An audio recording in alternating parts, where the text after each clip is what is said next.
Just a quick preface to get this out of the way. In my books, The Pangolin Republic, Hyperion is a moon orbiting a familiar gas giant where a bunch of entitled rich people live. Everyone hates them, pirates target them gleefully.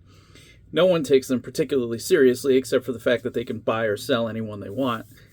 But Hyperion, in reality, is a real place, and my use of the name was not a reference to the book of the same name, which I had not read until now, and I knew very little about it beyond the fact that it was a highly regarded book formatted similarly to the Canterbury Tales. And that's the only association that Hyperion has with my books. So, the Hugo Award-winning Hyperion by Dan Simmons. And first of all, I want to point out that these covers seem to portray the Shrike, that's the Shrike of the book that you'll hear about, with 2 arms, which you might think, sure, how many arms can a guy have? But the book is very clear on the fact that the Shrike has 4 arms, so I hope someone got fired for that blunder. So as our story begins in the future, a character introduced as the Consul is informed by the leader of the hegemony that he has been chosen to return to the planet Hyperion, where he once governed, as part of the Shrike pilgrimage. The prologue then goes on to explain the current astropolitical state of play. The Ousters, a belligerent faction, in some ways not dissimilar to the Expanse's Belters, are on their way to attack or invade Hyperion.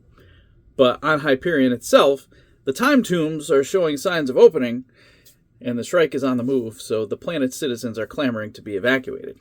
As you can see already, the book is very good at throwing out terminology and trusting you to just go with it, which is perfectly fine in a book like this. We know we'll get there eventually. The Shrike pilgrimage is made up of 7 people traveling to Hyperion in a Templar tree ship. The Consul is warned that one of his fellow pilgrims is an ouster agent. Once the tree ship is close to Hyperion, the Consul is woken from cryofugue and meets his fellow pilgrims and the weavers of the book's tales. The Catholic priest, Father Lenar Hoyt, Colonel Fedman Cassad, the poet Martin Salinius, the scholar Saul Weintraub and his infant daughter Rachel, and the dangerous detective Bron Lamia. The Templar tree ship captain Het Mastine rounds out the group. So the group agrees to tell each other their stories, and they choose numbers at random. Turns out Father Hoyt is the one that goes first. So much of Father Hoyt's story consists of him reading the journals of Father Paul Duret, an archaeologist, ethnologist, and theologian. Following an archaeological scandal that is never fully described, Duret goes to Hyperion to study the Bikura, a mysterious tribe of people descended from the survivors of a spaceship crash some time ago. The trip to find the Bikura is daunting, as he faces illness and dirigibles along the way. And oh yeah, the Tesla trees will cook you with lightning if you don't surround your camp with arrestor rods. I don't think it's a spoiler to say that Father Duret finds the Bikura, and of course more than he bargained for, as Father Hoyt learns when he goes off in search of Duret. This is a very strong start. The Bikura are a fun but dangerous mystery, going off in directions I wouldn't have guessed. Lots of world building here too, with the journey to Bikura taking Duret all over Hyperion, so we have an opportunity to learn more about some of the geography and culture. This one was good, let's keep going! So this one begins with Fedman Cassad from his youthful military training days. He's in a simulator fighting the Battle of Agincourt, and he has an encounter with a beautiful woman. Of course, this is impossible, but throughout his military career, he continues to encounter her a few more times in his campaign against the Ousters. Eventually, he gets a reputation as a cunning warrior known by some as the Butcher of South Brescia. But it's his harrowing experience on Hyperion that shapes the rest of his life. As one might expect, this one is action-packed and fast-paced, rarely stopping to take a break. Despite the pacing, Simmons manages to do a lot of the incidental world-building that he's so fond of in this book, and he shades in the setting a little bit more. This is clearly a large canvas, and he's in no great rush to info dump at this point in the book. Martin Salinius takes us on a journey through his life, from his silver spoon beginnings on Old Earth before the mistake caused a partially depopulated planet to go away completely, to his time as a brain-damaged manual laborer, to best-selling poet at the height of success, and finally to his time on Hyperion with Sad King Billy, where the Shrike has cast a shadow over the poet's city. There's nothing really wrong with it, in my opinion. I'm just less compelled by stories about writers. It's fine. Once again, Simmons uses the opportunity to fill in a lot more world building. There's a lot of cool ideas like the Farcaster, which, like many things in the books, has been mentioned frequently but not explained yet. until this point. But it's essentially portal technology, which allows Martin to have a home with rooms on a bunch of different worlds. I did really like how the book isn't afraid to throw you in the deep end world building wise and just trust you to dog paddle until you get there.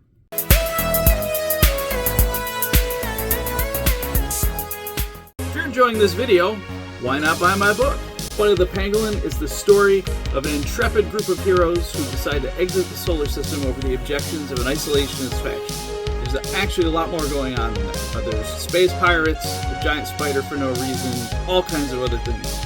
Buy it now online wherever you buy books or at our website, www.thepangolinrepublic.com. You can also get fun t-shirts and random other stuff if you want.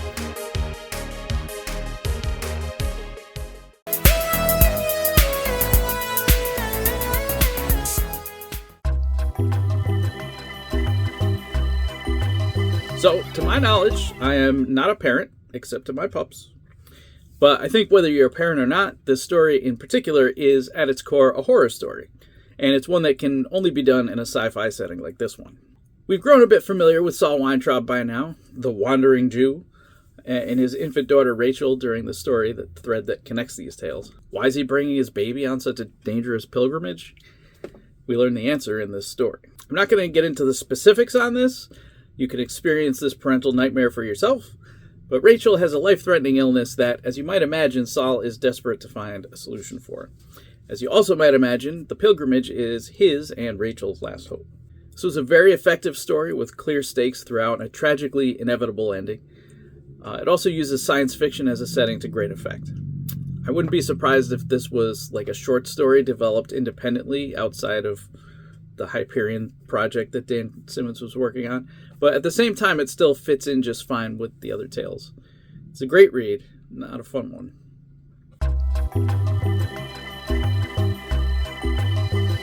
This one hit a bit weird for me, and I'm not sure why. I think maybe it felt like it could have used one more draft to clean it up. Listen to me.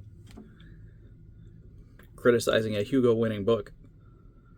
Braun Lamia is a detective, and one day she gets a visit to her office from Johnny, who's a cybrid, which is pretty much what it sounds like, a kind of AI-human hybrid. Johnny was murdered for like a minute, which is a long time for a cybrid, and he lost a few days leading up to the murder, so he hires Braun to find out who killed him. While the detective tropes and noir vibe would seem natural here in this kind of story, aside from the first-person narration, Simmons doesn't do a lot with it, which is fine, but I felt like the story was a bit flat and generally just kind of there. I guess to some extent it reflects Braun's no-nonsense personality, but Kassad was pretty serious, and his story managed to be good, so I don't know. Another thing I noticed was that as the investigator, Braun is asking a lot of questions, but there are moments where she's asking questions that I felt like people living in this setting would know the answers to already, but she's asking for the benefit of the reader, which means she's kind of holding the idiot ball for a lot of the story, which was odd because to this point the book had been absolutely excellent at doling out information, whether it was world building or otherwise, in an entertaining way that also reinforced the character work. But here it gave me the opposite feeling. I don't know. All this is made more disappointing for me because the story fills in a lot of the background on the role of AI in the setting and how important it is behind the scenes. I just felt like, after all the other great stories, this one didn't hit for me the same way, and that was disappointing.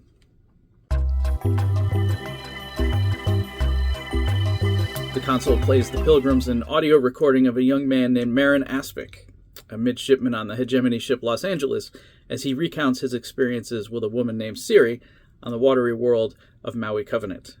We go way out of the way story-wise, but not only does it actually turn out to be relevant in the end, it reinforces the themes of rampant colonialism that have been suggested by the hegemony's presence throughout the book.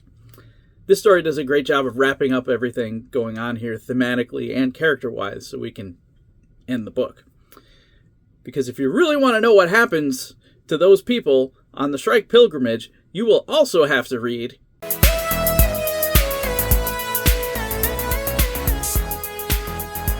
So, the first-person narrator of this book, though he's not the only viewpoint character, is Joseph Severn, the second cybrid of John Keats. You remember Johnny from the first book? Yeah, that's the poet John Keats, reborn as a cybrid. Somehow, Joseph can dream the events happening to the Pilgrims on Hyperion, and he's tasked by Hegemony CEO Gladstone with reporting to her what's happening to them, though he manages to do this while also having some adventures of his own. CEO Gladstone is in a bit of a bind militarily, both around Hyperion and within the hegemony at large. It seems everything in the story is reaching a climax as the story builds and builds, and members of the last Shrike pilgrimage start dropping like flies. Can the Shrike be defeated?